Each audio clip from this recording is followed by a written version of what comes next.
Hello everyone. My name is Jasmine Kelly and welcome to some free example questions. Obviously these questions are all just my opinion, things that, I think are representative of what the NPE questions might look like. I think they're similar in style and, content, but, that's just one person's opinion. So hopefully you learn something from these three example questions, and if you would like even more information, if you would like to learn more from me, please go to my website, have a look at my course. It's fast, it's efficient. Hopefully it'll absolutely help you pass the next or the first time around. Let's jump in. So I know some people really hate it when I read the questions out loud, but I'm just going to do it anyway in case you have impaired vision or you're listening to this video instead of watching it. You're working in private practice. A new client, Gina, 58-year-old, self-refers for undiagnosed social anxiety. During the second session, Gina states that the primary coping strategy for her social anxiety is alcohol consumption. Gina reports that she drinks approximately 750 ml of vodka per day. Gina said every day is the same. She starts the morning committed to not drinking, but by 11 a.m. she is so overwhelmed by anxiety that she feels shaky, nauseous, lightheaded, and sick. Gina says she wants to stop drinking immediately and would like this to be the primary goal of therapy. What is the safest treatment approach? 1. Cognitive behavioral therapy. 2. Behavior therapy. 3. Motivational interviewing. 4. Alcohol consumption therapy. And 5. No therapeutic intervention.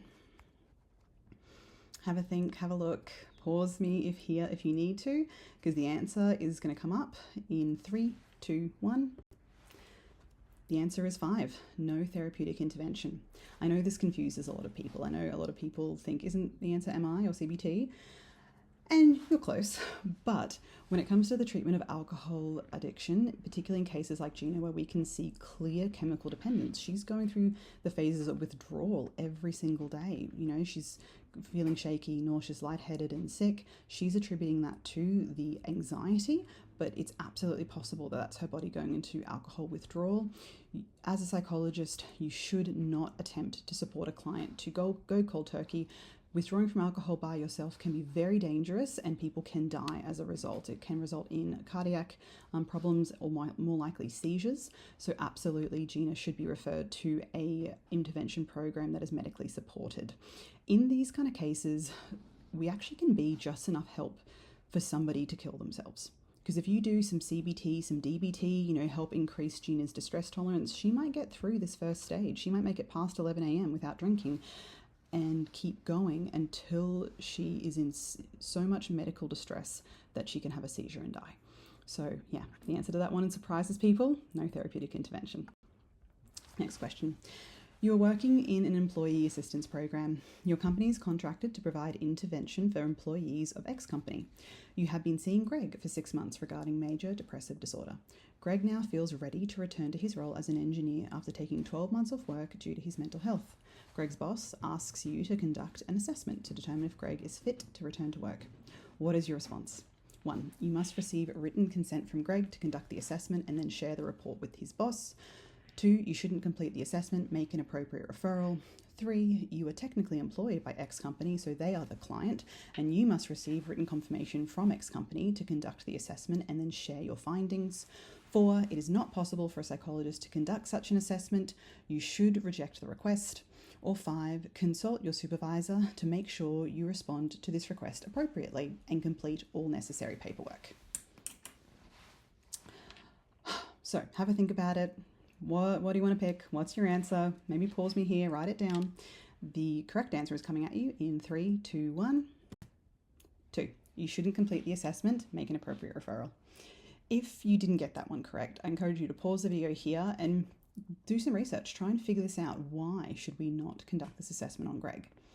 However, if you want to just be told the answer, this would be considered a multiple relationship. You are already Greg's intervention psychologist. You should not start a new relationship with him as an assessment psychologist.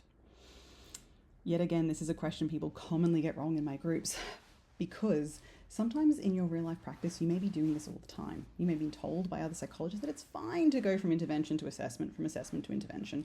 And if you read the APS Code of Ethics, it's not. You should not be doing this without a very good reason, like you were the only psychologist anywhere to be seen and nobody else could possibly do this work. The very first time I wrote this question, I showed it to a group that actually had somebody who did this work. They were a FIFO psychologist, and they very confidently got the question wrong. And I find that happens a lot in the exam, that when questions are similar to your area of work, sometimes that automatic processing that, this is what I do, I know this stuff, can actually lead you down the wrong path. Next question. You're a school psychologist working in a primary school. Last year, a teacher referred a child to see you for social anxiety. You contacted parents to gain more information about the presentation and were told the parents refused for you to see their child, as it is against their religion, and they were taking their daughter to see someone else for spiritual guidance. Today, the same student has knocked on your door with their friend, a current client, and wants to speak to you about a really big bruise they have on their stomach. What is your next step? 1. Refer the child to the school first aid officer, as you aren't trained to address medical concerns. 2. Send the students to the principal's office, as only principals can assess risk in schools.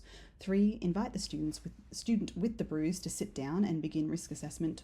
4. Invite the students in and ask the child with the bruise to tell you what happened. Or 5. Call the parents of the child with the bruise and ask for their consent before talking to their child. Have a think. Maybe pause here and read again. This is a tricky one. The correct answer is coming at you in 3, 2, 1. 3. Invite the student with the bruise to sit down and begin risk assessment.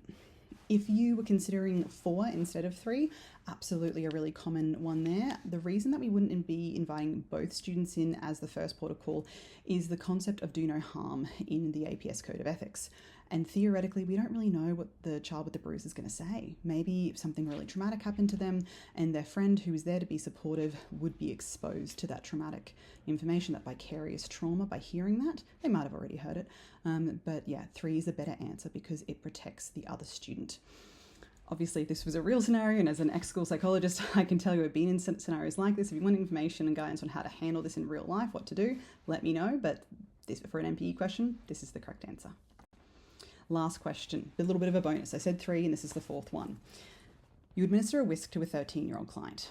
During the similarity subtest, you start with item 8, where the child scores 2. You administer item 9, the child scores 1. You utilize the reverse rule and administer item 7, where they score 0. Item 6, they score 0. Item 5, they score 0. Item 4, they score 2. Item 3, they score 2. What should your next step be? 1. As the client has achieved 2 consecutive items with a perfect score, you can assume all preceding items have full points. Administer item 10. 2. Check to see if the child is paying attention, as their pattern of scores is inconsistent. 3. Stop the subtest. 4. Stop and have a break. Or 5. Stop administering the whisk. Tricky question, I know, but I actually do think there are questions on the NPE that are this detailed, that are this difficult. So, see what you think. However, to find out the information, you will have to buy the program. I couldn't help but throw something in to give you a little incentive. 3 free questions, a little brain teaser. And if you would like to know, I suggest you buy the whole bundle or the assessment specific section where this question will feature with a full explanation. Bit cheeky of me, sorry about that. If you weren't aware, I have a program where you can access videos. It's 5 topics, which are preparation and strategy. This is all about how to prepare for the exam, my suggested study methods, as well as strategy of how to get the 70%, how to approach the questions, and something I call the 3-question method, which has been called the most useful thing I learnt by many provisionals as they're preparing before, and people tell me that after they sit the exam as well. The next section is ethics, assessment, intervention, communication. Those are the 5 topics. There's over 60 example questions in there, and they're always growing. I'm always adding more. 10 hours of video that you can watch and you can re-listen to at your discretion. It's available here at my website, jkellypsychology.com.au. Hope you found that informative. Hope you learnt something, and I might see you again next time.